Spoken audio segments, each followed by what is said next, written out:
So I do want to welcome everyone, and I say everyone because a lot of people want to be here live, but they couldn't be tonight, so they asked me to record this. So whether you are here live or whether you are here later listening to this from the internet, welcome. This is something that's kind of fun. That that This is something that's kind of fun because you guys already know how to do this. You just don't know that you know how to do this. And so I'm calling it instant Ruach. It's really not that we're going to go into the Ruach, anything like that. But a lot of times people have challenges in their everyday lives and they really don't know what to do with. And some people say, well, I can hardly wait to get into the Ruach on Tuesday night. And it's very beneficial, of course, to everybody. But there's sometimes that we can do things immediately right now because life continues. It doesn't happen just every Tuesday night. So that's what we're going to talk about tonight. So thank you for coming. Again, if you are listening to the recording and you have any questions afterwards, be sure to contact me through the email. All right, but anyway. So first of all, I want to review a little bit from the journey of Sophia about what we do here. Again, the name Ruach, it comes from the Hebrew word, which is the way that the ancients describe their Elohim, which is the wind. It's just the wind. And so we actually are the Ruach. We actually become part of the Ruach, the wind, the breath, the spirit. Something old is something new again. And so we ask everybody to continue with their regular practice, whatever it is. We have healers. Some are faithful to a tradition. Some people have left, are spiritual but not religious. Some people are just kind of curious.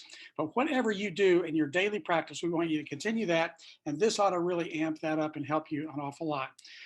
From the movie Journey of Sophia, we talked about various levels of going into the Ruach. We compared them kind of like going on an elevator. You go from the first floor up to the umpteenth floor, whatever that is.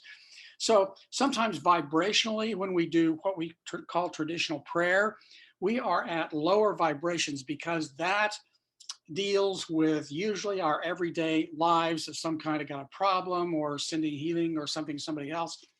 Then sometimes we go up to a higher level where we actually start to meld with our own understanding of divine, whatever that is. We call that meditation or mindfulness, something like that. And some people can actually get so high that they are enlightened, and that's where we end up actually sometimes within the Ruach. But tonight we're going to focus, because the Ruach, we go to all of them, but tonight we're going to focus specifically on a little bit lower vibration, and that's this prayer, that's this Ruach consciousness that we can actually do in about we don't have to go to like a 30-minute thing. We don't have to make a big deal out of it. I do this all the time. I've been doing this for like 15 years. I can do it in just a couple of minutes. It's very, very simple. And as I say, you already kind of know how to do it. Nobody's told you that you know how to do it. So that's what we're going to be talking about on this. When you think about what people traditionally call prayer, there are all kinds of prayers. There's the kind of prayer that where we do a lot of this, actually ask our own understanding of divine spirit. Help me, guide me, give me some direction, unblock me, so on and so forth. Then there are the types of prayers they call heuristic prayers. That is you and me, God. This is just you and me. I just want to blend with you. There's intercessory prayer, and that's a lot of people are doing that right now. Thank goodness. This is where, in a traditional church service or in the meditation service or something, we raise people up. We try to intervene. We ask on behalf of particularly people that cannot speak for themselves. When we pray for somebody else, that's called intercessory prayer. Then we have a kind of a surrender prayer, and that's all very beneficial. So, I have no clue what I'm doing with my life. I just give up. I surrender everything. I surrender my ego, all of that stuff. And then there's a oneness, which is kind of really what we do in the Ruach, and that is where we actually meld with our own understanding of divine spirit. And the point of all this is that out in front of us, in front of our lives, there are many, many potentials that our lives have created. These potentials. Some of them are negative. Some of them are positive. Some, I don't know, just pick a number. Some are potentials are, probability 70% going to happen to us. Maybe 10% not going to happen to us, whatever. There are all these different kind of potentials. So what we're doing within this Ruach consciousness, within this Ruach Ruach mindfulness. We are tapping into the potentials, and what we're doing is we are magnetizing those into our 3D lives or into the lives of other people. So it gets kind of tricky here because a lot of times somebody is, I don't know, maybe they're in the hospital or something, going through a really rough time, and the compassion, the beautiful compassion in all of us, it comes out of us, and we, oh, please help them heal, or please help them get through this, or I see them as whole, and blah blah blah blah blah. And that's all really wonderful stuff. It's beautiful, but we want to make sure to ask that it's in alignment with their path. We are not powerful enough, really, until we get to really advanced levels, to redirect somebody else's life. But what we really are doing here is we are just asking to align them with their path, get them back on their path. And sometimes they got to go through some garbage. They got to go through some difficult times. All of us have gone through difficult times. That's probably why a lot of us are here. And we love going into the Ruach, is because our difficult times have landed us here. Well, I have a friend who is a big gambler, big gambler. And he was out of money. He called me, this a couple of years ago. He called me, he says, I need, my tires are just, I don't have any. Could you just show up to the tire shop with your credit card and let me put these tires on my credit card?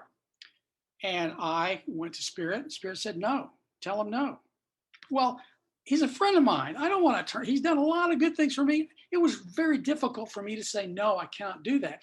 Because you see, that was not on his path. Those tires were being blown to take him to a higher understanding of the universe and a higher understanding of divine. So I had to close that door, and it killed me to have to do that. But at the same time, I was lifting him up, if you will. I was doing Ruach consciousness on him, if you will. Well, here's how it happened. It turns out that he didn't want to talk to his sister, but he had to talk to his sister, because she was the last one. Turns out the sister said, yes, I'll buy your tires. It turns out the sister is really big in the Buddhist community, really big. She takes her practice very seriously. Well, that rubbed off on him. And it turns out that after he got his tires, something happened. I can't remember it being. He ended up spending a lot of time at home alone watching YouTube videos about Buddhism. So you see, my point is that if I had intervened with my compassion and done what that would not have been on his path. Whereas if I said no, I asked Spirit told me to say no. I said no, that forced him to another alternative, and it got him back on his path. So it's very important that we don't tell, in fact, I think I have a slide here. We don't know what we don't know. In our own lives, we don't know how it's going to turn out. In other people's lives, we don't know how it's going to turn out. We just don't know what we don't know. So we don't really want to, to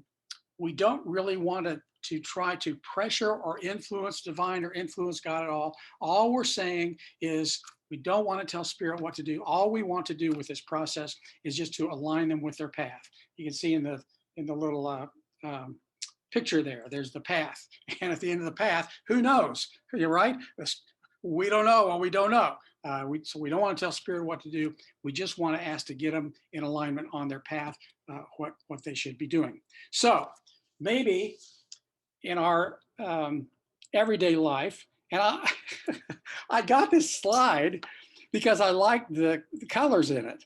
But the truth of the matter is that we have people in this group that are actually associated with work, with the construction industry. I just kind of turned out that way. It's kind of funny. But anyway, so maybe you're having problems at work, or something is uncomfortable at work. Perhaps there's some kind of a relationship issue going on. It could be you, or it could be the other person. There's some friction in there. Maybe there's a health issue. And I've done this a lot with a lot of people. Maybe it was with yourself or with somebody else. Maybe it's a money issue of some kind. And by the way, I just kind of threw this up for the fun of it. See the donation thing on the right side from the donations that you all give and are so generous. I do pay for some of the slides. And this one happens to be a guy, Oh My Cotton. So I donated $5 for this particular slide, but that's a side. That has nothing to do with it. Anyway, so maybe those issues, maybe they have something else. So there are several steps that we take in this Ruach consciousness prayer. Usually, when people do traditional prayer, rightfully so, it's absolutely wonderful that people do this.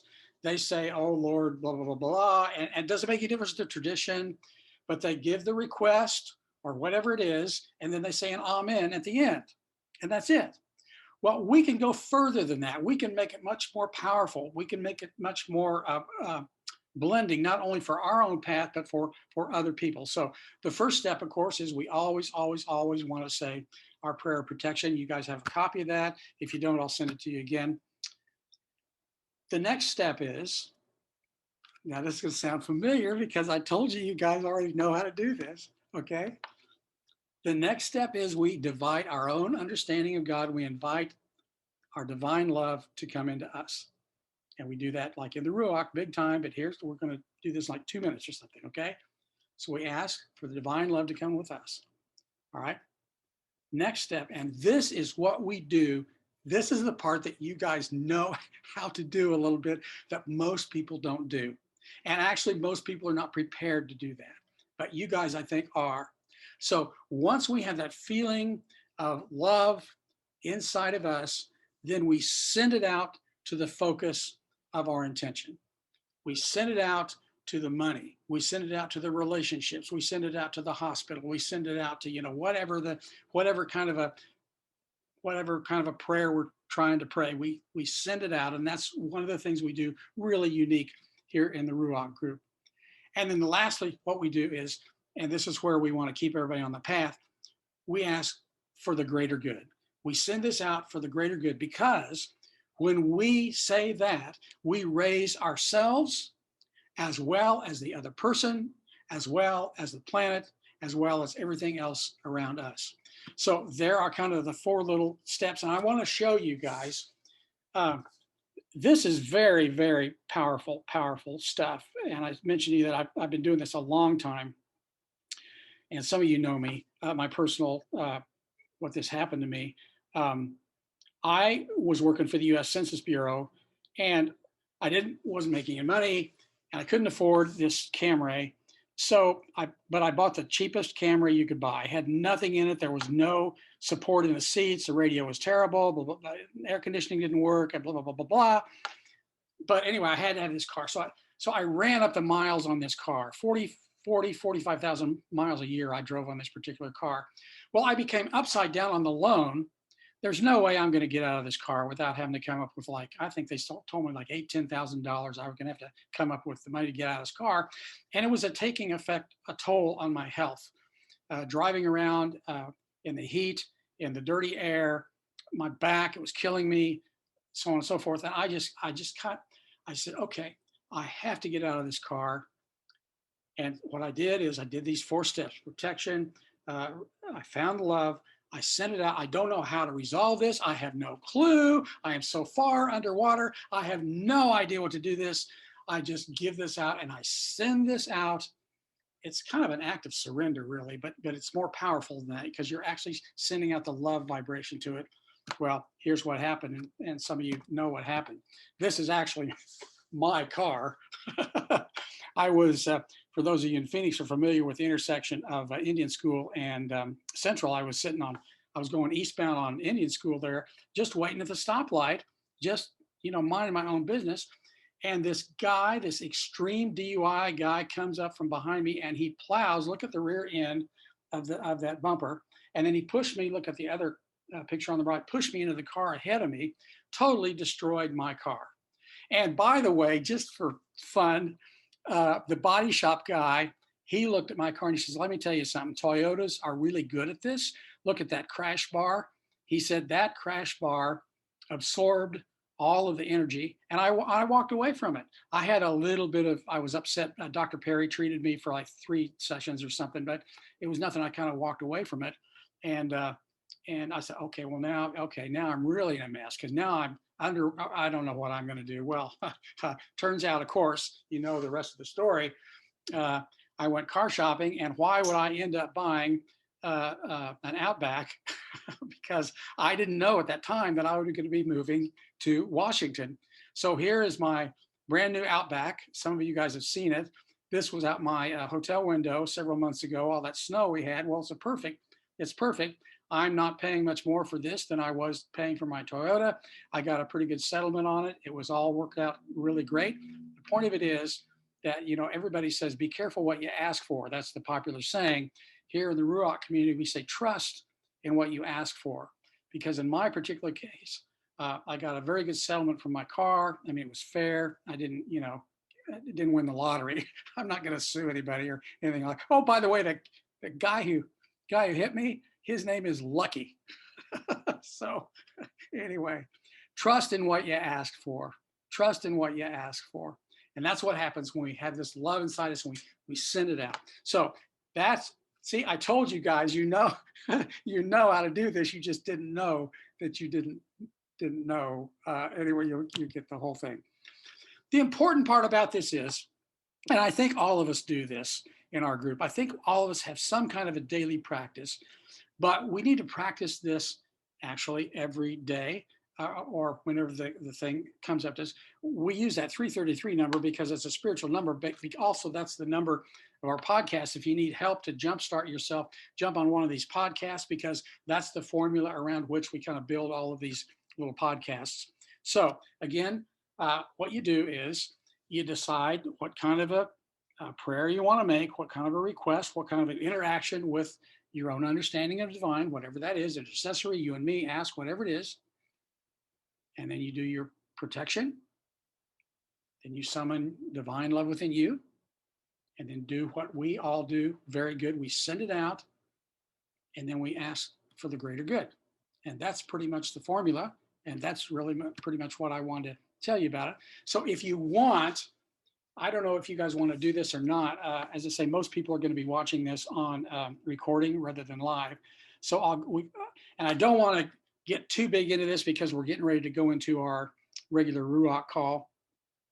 But I just kind of want to show you how simple this is to do. You can do it in just a matter of, you know, like, well, let's just do one. So pick a situation right now in your life, not the big one, not the one we're going to work on in the Ruach, but, you know, something going on at work or money or whatever's, you know, going on. Pick it out right now. And we'll just kind of go through it. And so close your eyes and I'll give you the words of protection. Spirit inside, come forward. Push out the negative, the darkness, the toxic. Replace it with divine white light. We set aside this space above and below, on all sides, all around, inside and out. We ask for protection from everything but absolute truth, both individually as well as all of us tonight. So we say our protection, and now, Spirit, come forward. Let me feel the love. Let me feel your presence. Spirit, come forward.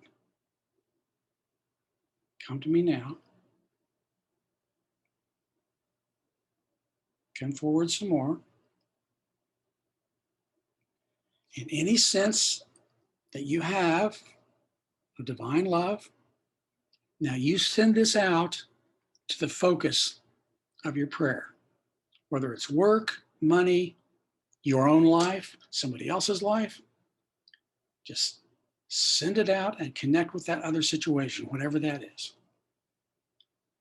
And just do this for maybe, I don't know, 20 seconds or something.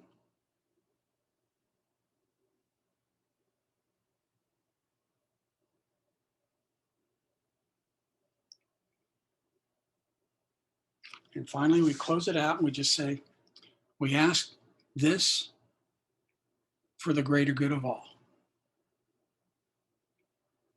Now, see how simple that was? What, took 2 minutes, something like that? So you can go through this whenever anything occurs to you. A lot of people say, well, I don't have time to do this. I've got all this work I have to do. I have to I have this emergency. I'm in the middle of blah, blah, blah, all this kind of stuff. I like that blah, blah, blah. I got to change that a little bit. Anyway, if you just take a couple of minutes, 3 minutes, 3 seconds or whatever to do this, it can dramatically alter the energy and the vibration around the situation that you're concerned about. So with that in mind, we've kind of done that. And I'm going to stop the recording now, and then we can have any live comments or questions. So hang on for a minute if I can.